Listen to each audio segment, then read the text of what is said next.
have you ever walked into a house, you're showing it to your client, and your client's like, you're clearly seeing something different than they are. And they're saying, well, this is nice. I like this. And all you can see are all the reasons why they should not like this house, right? Yeah. And I think the difference between an agent that they're going to come back to and an agent they're not is when you're like, okay, can I just point a couple things out? Yeah. Can I just point a couple things out to you? Because I don't want you to miss these things. And they're like, absolutely. And then you realize, well, they don't have the eyes for this that I have. And that's, some people decorate really well and some people just don't have the eye for it. It's the same concept.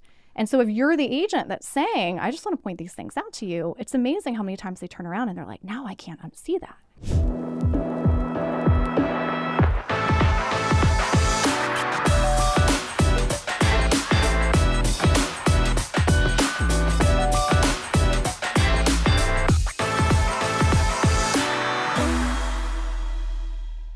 How's it going, everyone? Welcome back to another episode of the Shawn and Matt Show. My name is Matt, that is Shawn, and welcome to our show. Shawn, in today's episode, we're going to be talking about the future of the buyer's agent and what the buyer's agent role is going to look like with all the lawsuits happening, with all the consumers that may need assistance, but also may want to go off and do it on their own if we actually think that will be happening.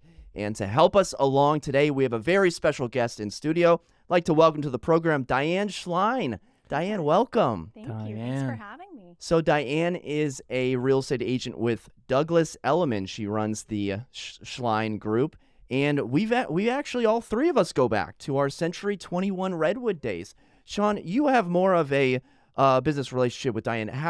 When did you all meet and how did that come to be? Diane Schline has been part of my life, I think, for at least 13 years, somewhere around there. At least. And, she was, amazing from the beginning. I'll let her describe how she actually became such a rock star. But yeah, we met about 13 years ago in the office, and she has just blown up into a realtor beast. By the way, Diane Schline, over $100 million in sales volume, consistently ranking as one of the top agents in Arlington.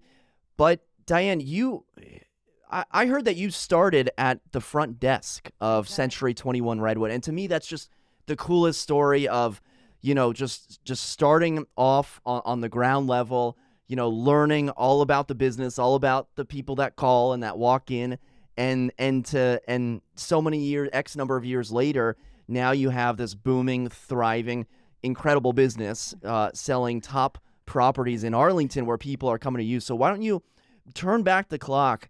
How did you get into the real estate industry, and what did those first couple of years look like for you? Great question. I started in commercial real estate, actually, and that's what I thought I was going to do until I realized I hated it. Wow, I had no idea. Yeah. That is news to me. Commercial is a whole different animal. It's a whole different beast. I was in commercial property management. My first job was with Trammell Crow, and Trammell Crow eventually got bought out by C.B. Richard Ellis, one of the biggest names in the industry.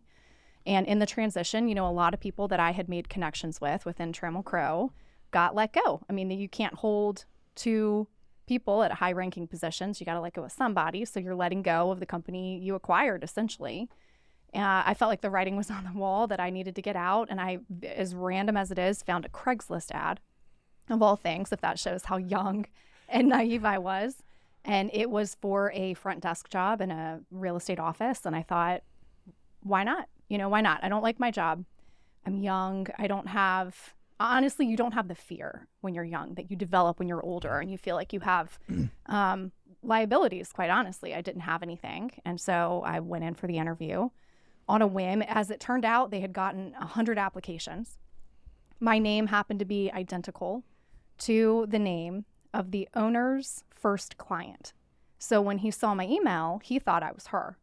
And he had passed over 50 responses to this ad, but he opened mine because he thought it was from his first ever client and it was from me. So he said, that's a sign, and they gave me the job. That's hilarious. That's so random. 100 people applying on Craigslist. Everyone's going to Craigslist for jobs. Craigslist days, man. That's before Glassdoor. Yeah. That was so what time frame are we talking here? 2007. Okay. So this is when not really a great time to get into the real estate business, huh? Terrible time, but I was too, again, young and naive to understand that. I just thought, okay, here's my in to the residential sector, which is where I really felt like I needed to be. And then the market just absolutely blew up and tanked. And I second guessed myself a lot, but I stuck it out. And I'm so glad I did. And that's what I would tell people that feel like, maybe they're starting now and the market feels a little challenging to juggle, which I understand, but you learn very differently when things are not coming at you easily. And that was my start. Wow. Yeah, exactly. So, were you starting around the same time as Diane? I started in 2004, but the funny thing is, I was not, when she got hired at Redwood, I actually left Redwood for a little while. I was with like a small company, and then I started my own brokerage in 2007. So I had my own brokerage. I had like my brother working for me, I think my wife working for me, and then the market tanked, and I'm like, and I stuck it out for like 2 years, and I'm like, man, this is tough. I was doing, resale in Virginia and new home properties in DC and Maryland, and I was just trying to survive. And then we decided, all right, I need to go back to where I feel comfortable and where I'm going to learn. And so we went back to Century 21 Redwood Realty, and then she was already there. So I came back in 2009. You had already been there for 2 years. Correct. And you weren't, I don't think you were any longer the front desk girl at that point. And I was both. Because I worked the front desk, and you guys walked in. I'll never forget you and your now wife and your brother. And I processed all of your paperwork to get you transferred over through DPOR. So that's how far back we go. Yeah. Like I can remember the first time we met, you guys all walked in, and I thought, these 3 new agents that I've never met before, although you had been there previously and had left, I had come in the middle of that. And then the funny thing is, my wife then became the front desk girl.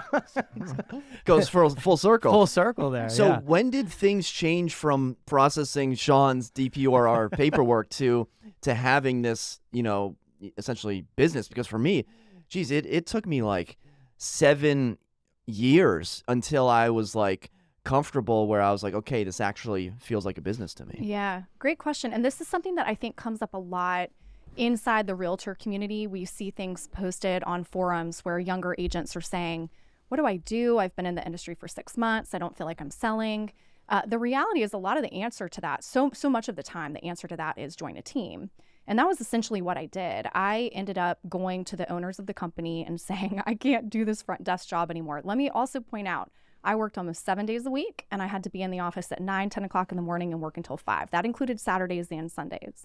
So I was working a lot, and I kind of said, look, I did this because I want to get into sales, and I hope that I can do that here. But if I can't, I might need to explore something else. And they said, let's form a team.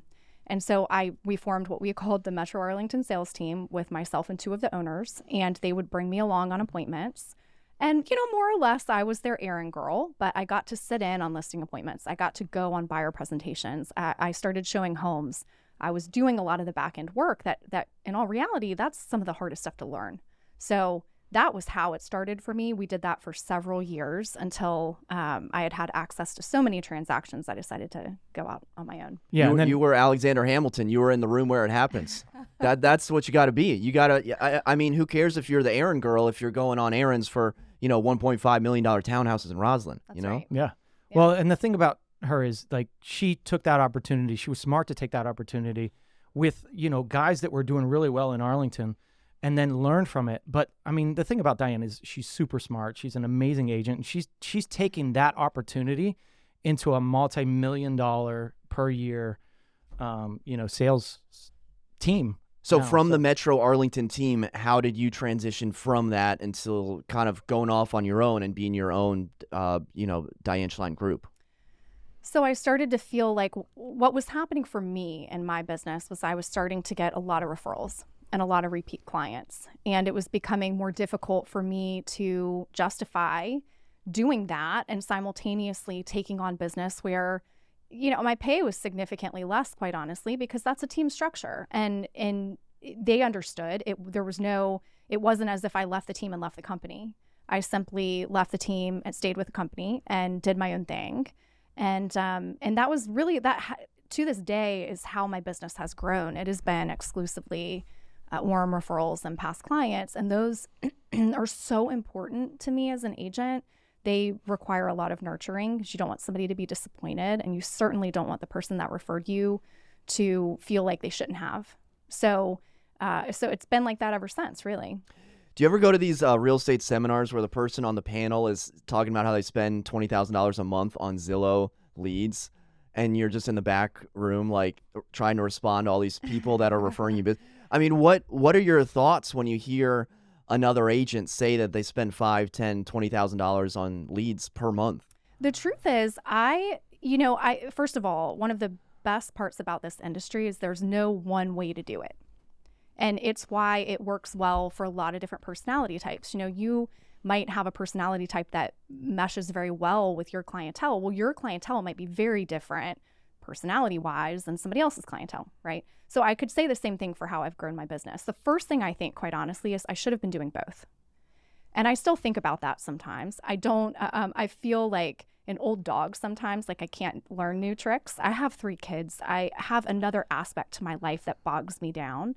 So sometimes if things are a little slower, I just take a deep breath and I don't, it's not necessarily the stress of, oh, things are slower. It's okay, let me focus on this other aspect of my life until the next referral comes in. But to be honest with you, people should be, they shouldn't be all of one thing, right? So I really shouldn't grow my entire business off of referrals. If I had been spending even a fraction of that on Zillow leads this entire time, how much bigger could my business be? That's one argument. And then the other side is, could I actually service all of that? No, I couldn't. So then I would need to be growing a larger team, which would mean I'm less involved in some of the hand-holding that I'm currently heavily involved in. And maybe that's not as much my personality type, So it's even 16 years into this business, I feel like I don't have all these answers and I'm still learning. Because you brought up your kids. You have 3 kids. Mm-hmm. Shawn, I have a to-do list. I have things I need to do. I need to run my business. I need to do things. I have dinner dates. I have obligations. And then I hear Diane has 3 kids. Yeah. And I see the sales volume. And I see the properties she's listing. And I'm thinking, I have no excuses. I think I'm tired. Like, I think I'm tired at the end of the week. You have no idea. And I have no kids. I have no soccer practices. Diane, how do you do it? How do you keep your head on straight? And more importantly, what sort of client expectations are you setting? And maybe your clients also have kids, but what sort of client expectations are you setting where your client expects you to get back to you the instant they've texted, emailed, and called you? Well, I think that's another thing that I have learned a little bit about as time has passed. I have to have in order for me to do all of it well, I can't do all of it all the time. And I think that that's something that I have had to grow into as I've gotten older, which is, hey, look, if a text comes through at 9:30 at night and it is not urgent, I think it is okay to not respond to that text until the next day. I think that your clients also very much understand that. And I think if they don't, then maybe that's another issue in play. And so I think that the relationship I've developed with my clients is of incredible respect. We both really respect each other in all situations. I don't think I get put in that position as much as I used to. Yeah, I think the Zillow leads, or maybe someone that you don't have that more connection to, are more likely to go over those boundaries. And are there really are there really emergencies in the real estate industry? I think the emergencies are the house is on fire, the house is flooding. Other than that, we create our own emergencies. Yeah, I think that's the problem. I've lived in that realm for so many years where I always felt like I need to respond right now. And the part of the problem with that is if I don't do it now, I forget. Yeah. And so like that's why a lot of times I'm doing it, but it disrupts your life. And I have 2 kids, Diane has 3. Like, you realize how busy your life gets when you have kids.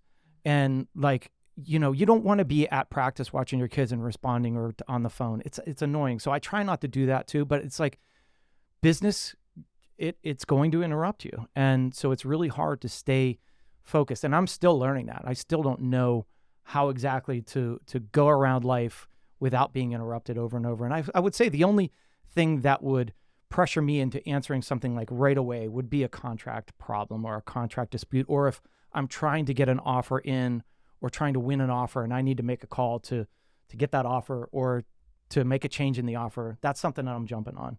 Right. Absolutely.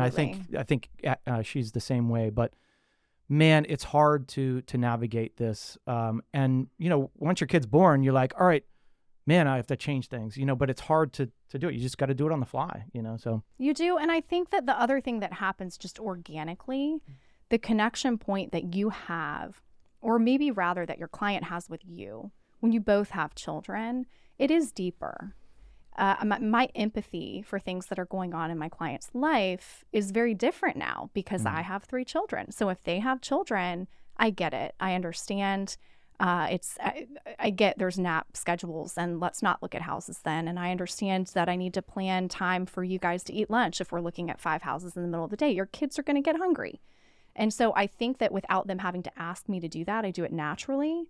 So even though there are these other aspects that become complex, some of it actually is simplified. You connect with different people in a different way. So there are, not to say benefits to that, but there's just a natural understanding that happens between 2 parties that's different now for me. That brings up a really good point, and it's all about connection in this industry. You can do the Zillow leads, which are not, a lot of times personally connected. It's just go, go, go, go, go. Whereas when you get to Diane's side of business or the referral side of business, there is a connection, and there's a reason why your clients are a lot similar to you. It's because you're here together, and that's an important thing to get to. And if you can get to that level, you've pretty much made it. I mean, that referral business is hard to get to, and Diane does it seamlessly. So kudos. So going back to your team, you were with Metro Arlington with Century 21, you were with the Schline Group, Century 21, and now you're with Douglas Elliman. What happened where you thought you needed a change? What did you see in Douglas Elliman, and how has that transition gone? Because you and a couple other agents essentially brought Douglas Elliman to the D.C. area and are on the forefront of that brand in the Metro Washington, D.C. area. So first things first, this is very important to me. The company that I left is fantastic. The ownership is fantastic. I do not have a negative thing to say about them. I did not leave because I had a negative thing to say about them. I left because I had been there for 16 years. And we agree, by the way. Yeah. We said the same thing. It's a great company, and people still come up to me and say, "Oh, why'd you leave?" I'm like, "Well, it was just time for me to go." That will be my answer You'll love forever. it there. Yeah, that will be my answer forever, because I think that that's important. I think a lot of people do. First of all, we work in an industry where people change their brokerage more frequently than we have. So I think that that's a testament to the company we came from. A lot of people stay for a long time, but a lot of people move frequently, and many times they have gripes. I really didn't. It wasn't that I had gripes. I needed a change. And I think COVID brought that out of a lot of people, myself included, because we all felt trapped in life. I had 3 kids that were home. I probably needed to be medicated, but I made it to the other side of that. And I think when you started to feel this freedom, right? Like, you imagine you're taking this mask off. I felt like I needed to take it off in other aspects of my life too, which was just to do things a little differently and challenge myself. I also had a milestone birthday recently, which just led me to feel like, let's hit a reset button of some kind and let's shake it up. Because I'm a creature of habit too. So that was a big piece of it. I chose Douglas Elliman because I had this great experience at Century 21. They were a very young, call it a baby franchise when I joined. And it was really fun to sort of like ride that roller coaster with them. And to have these close personal relationships with colleagues like Shawn and I developed, because when we started there, they were small. And I saw that with DE. And that was one of the main reasons I chose them specifically. I felt like that would be cool to emulate that again in a slightly more luxury category.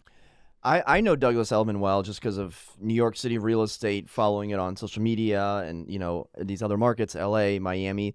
What have your clients thought about Douglas Elliman? Do they know Douglas Elliman? Do they care about the luxury brand, or are they just thinking, Diane Schline, she's our gal. Don't care, who the name behind the brand is?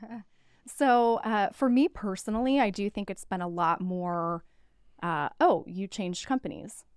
I didn't know. Or, because my client, every single house, I can say this without question. Every house that I sold this year, I would have sold regardless of who I was working for. So I wouldn't say that to date being there has brought me additional business. I've had the occasional client, make a joke like, hey, are we going to get to see Frederick as part of our signing bonus on this? And we laugh about it and move on. But it's definitely not, that is sort of the familiarity factor for a lot of people. It's the Bravo world of DE. At the end of the day, every client that hired me would have anyway. We had a past relationship or a warm referral of some kind. So I think that that is a portion of my business that wouldn't necessarily be there for some people because they're not as referral based. And in that instance, if that client does appear for me in the next 6 months, 12 months. I do think the DE brand could help. Definitely. I've gone down the rabbit hole of like looking at these upper echelon brackets, like the Washington Fine Properties, the Sotheby's, Compass, DE. And I'm like, are these people using these agents because of the brand or because of the agent behind the brand? I think what it comes down to is these types of brands attract the agents that would work in these price points anyways. So whether it's DE, whether it's Compass, whether it's insert other like luxury brand, I think there's some correlation and causation happening there. Sure.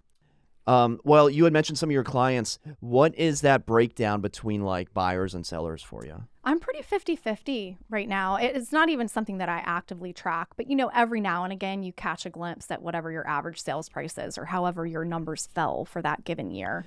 I'm pretty 50-50 at this point. Is that by choice? Do you enjoy that 50-50, like working half with sellers and half with buyers? What would your ideal scenario be? I think that probably is close to it. I mean, the transactions I love the most, past client, you sold them an awesome house, because that's what you do. They come back, they want to sell their house, they want to move up.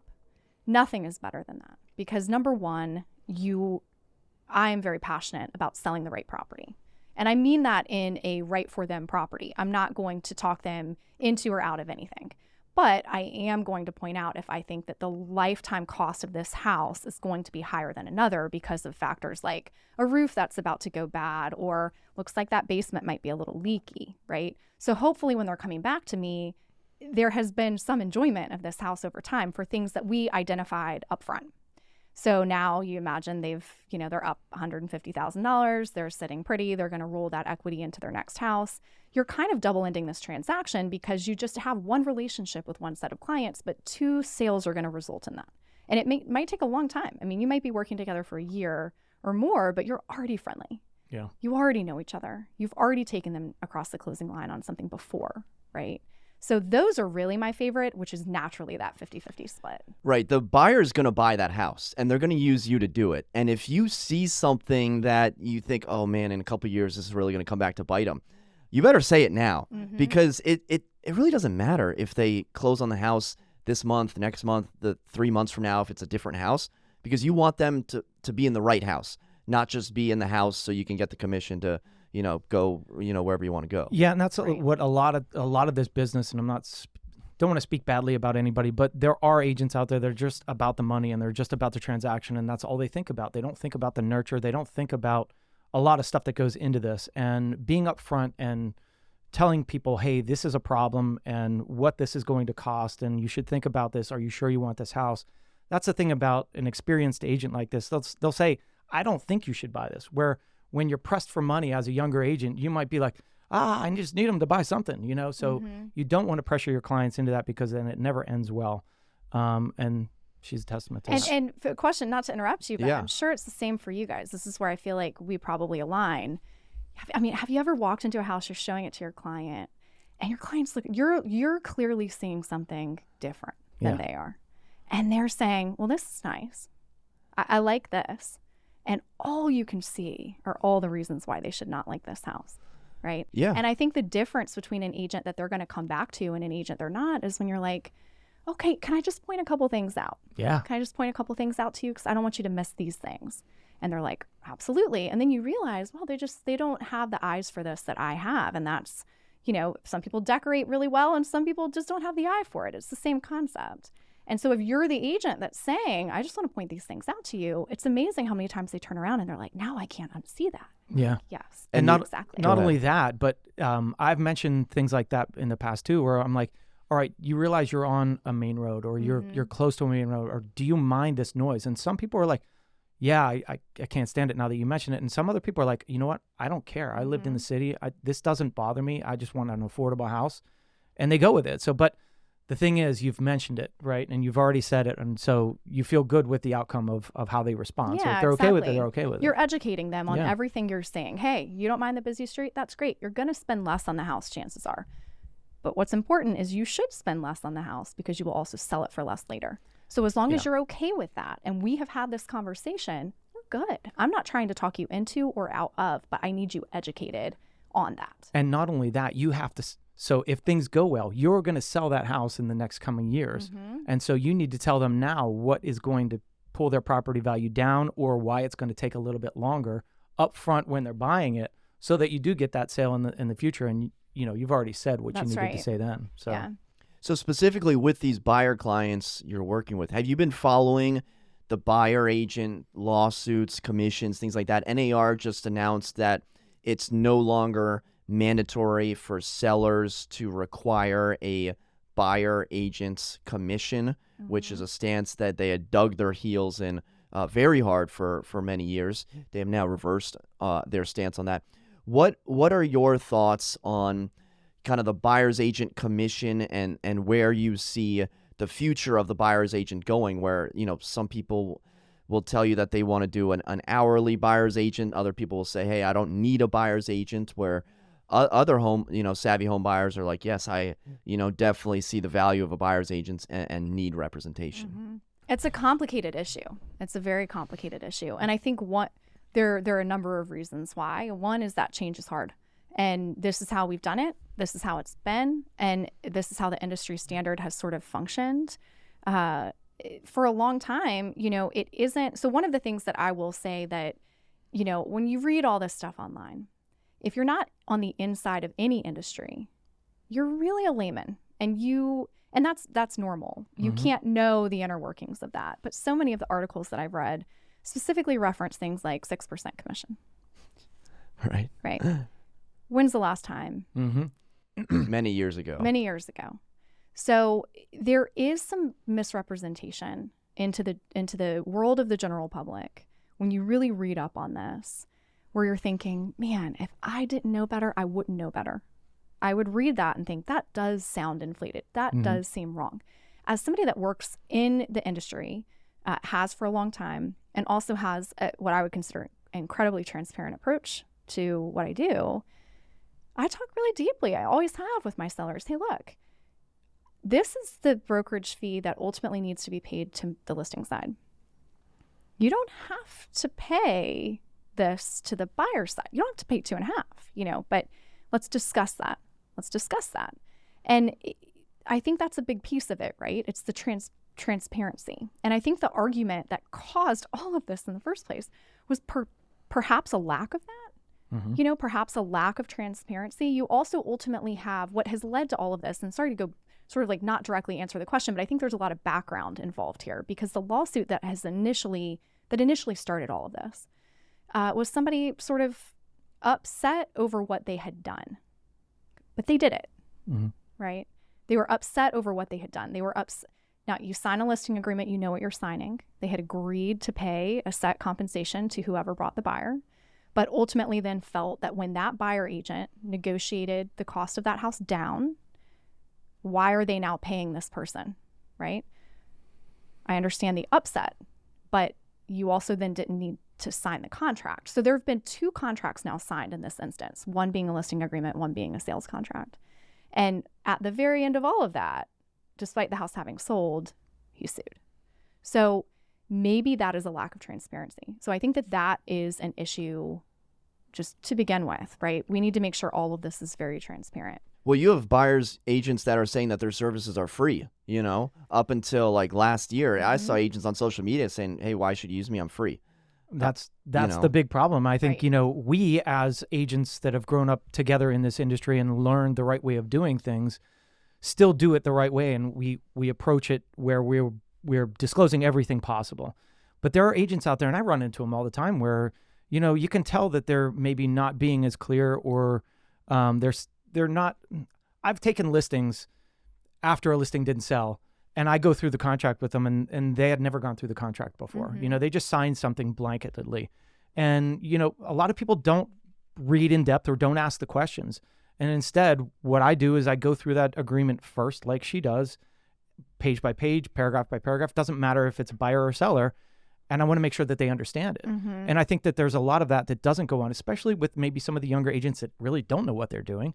Or, some brokerages maybe say, hey, you have to charge this, or you have to do this, or, they would try to keep their sales volumes up. There could that be that going on as well. But, it's a tough line to draw that the buyer agency commission is now the problem.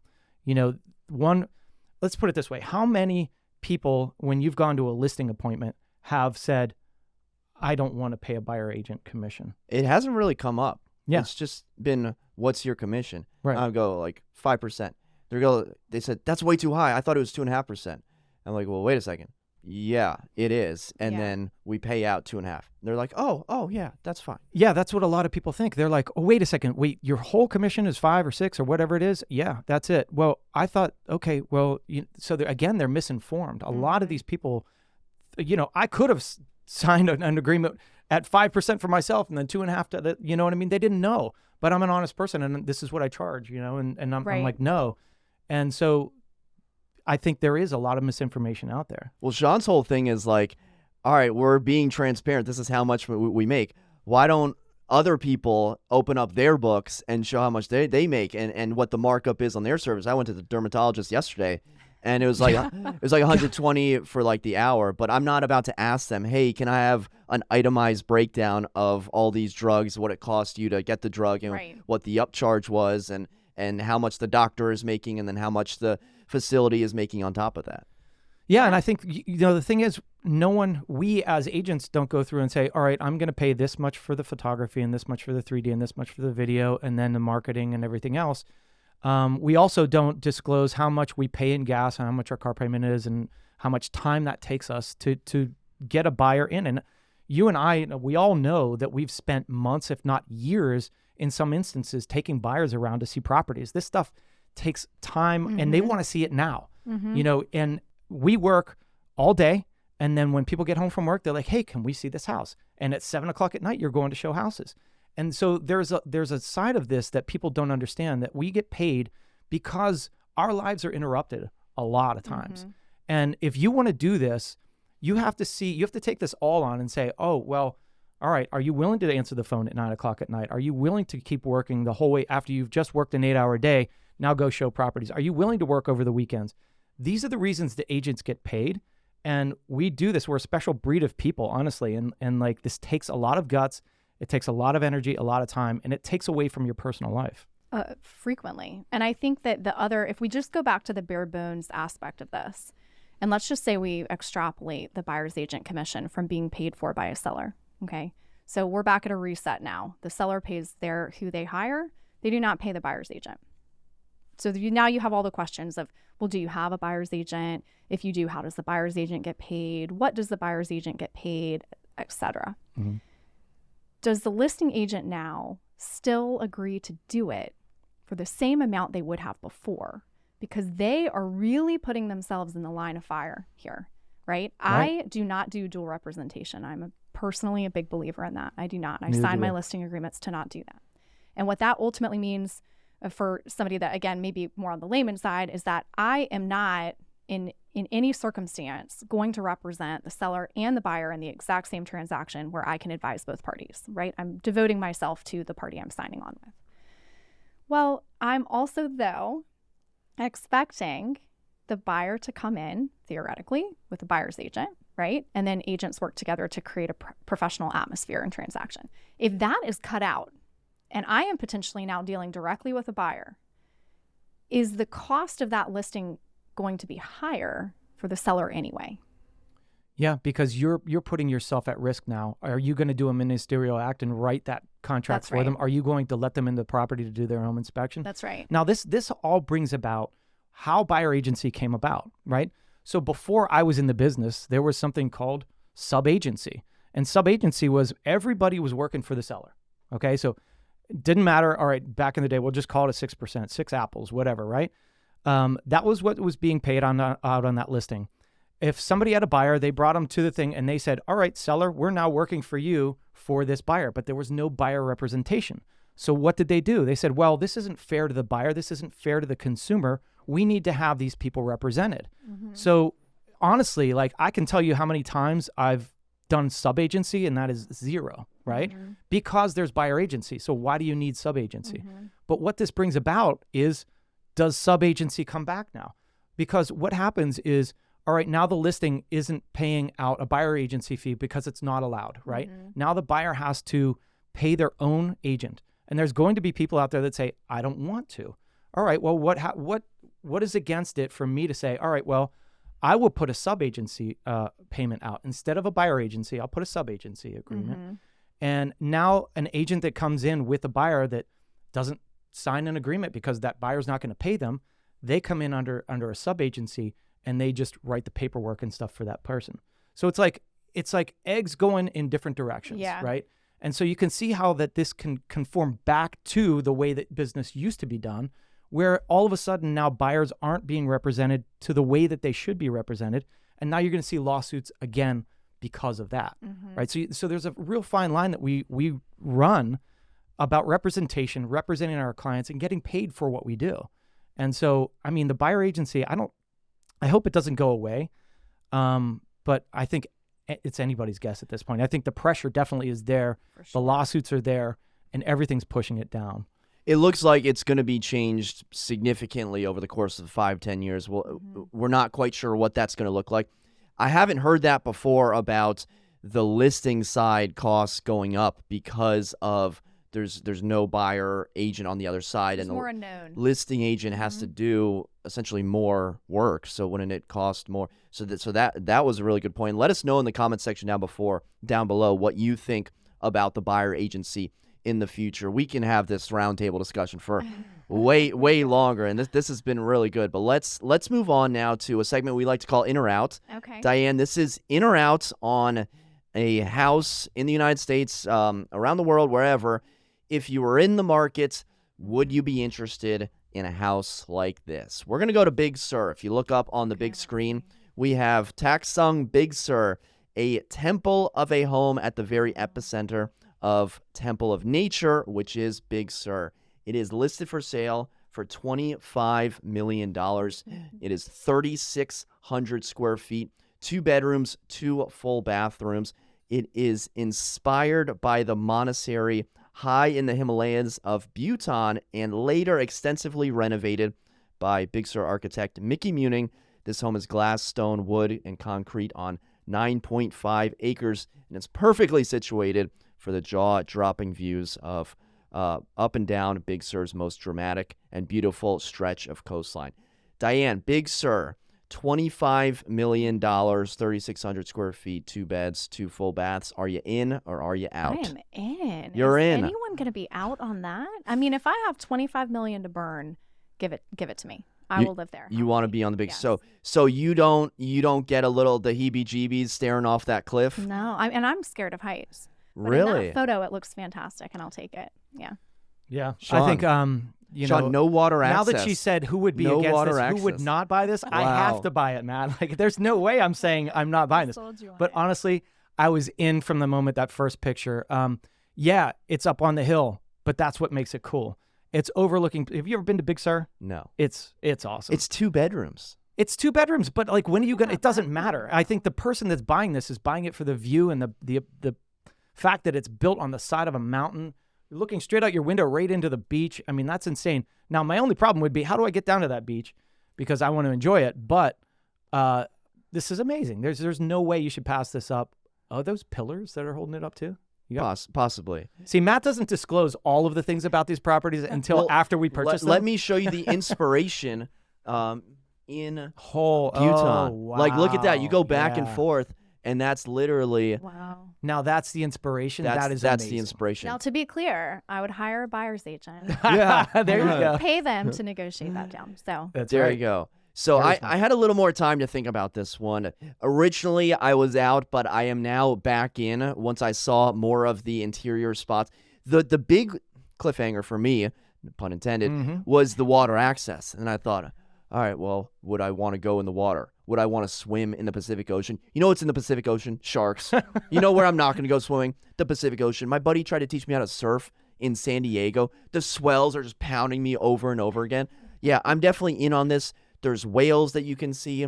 There's wildlife. You're looking out. It's on 9.5 acres waterfront property. That's It's another incredible. thing. 9.5 acres Yeah, I didn't in mention. Big Sur. I don't That's think I amazing. mentioned that Yeah. part. Yeah. I mean, see, again. But yeah, I mean, totally in. You know, surfing this is what people do. The West Coast, I mean, These are the spots that they want to go surfing. Us East Coasters, we're like, oh, I don't want sharks or whatever, but they brave this stuff all the time. Well, and on the East Coast, we expect to get down to the sand. That's what we do here. But you go to the West Coast, it's rocky. Yeah. You know, if you want to live on the water like that, you might not get down to the beach. And I'm I'll tell okay you with what, that. Yeah, and I'll tell you what, that water's cold. Yeah. Like, it's colder than the East Coast, like, and just a totally different feel. But I'm buying it. We're all in. Maybe we get some sort of like elevator or something that drops us off. I mean, if you're paying $25 million, you're going to figure out a way to get down there. Zip lines. Yeah, zip line or something. I don't know if the monks in Bhutan had a zip line. That's true. I mean, if They we walked- want to be authentic here, You you're just gotta going to walk put in down a the- zip line. You got to can walk put down the cliff face. Put in like a slide too. I think that defeats the purpose. Yeah. All right. Well, let us know if you're in or out in the comments section below. And for Shawn, Diane, and myself, thank you so much for watching. Until next time, we'll see you then. Take care.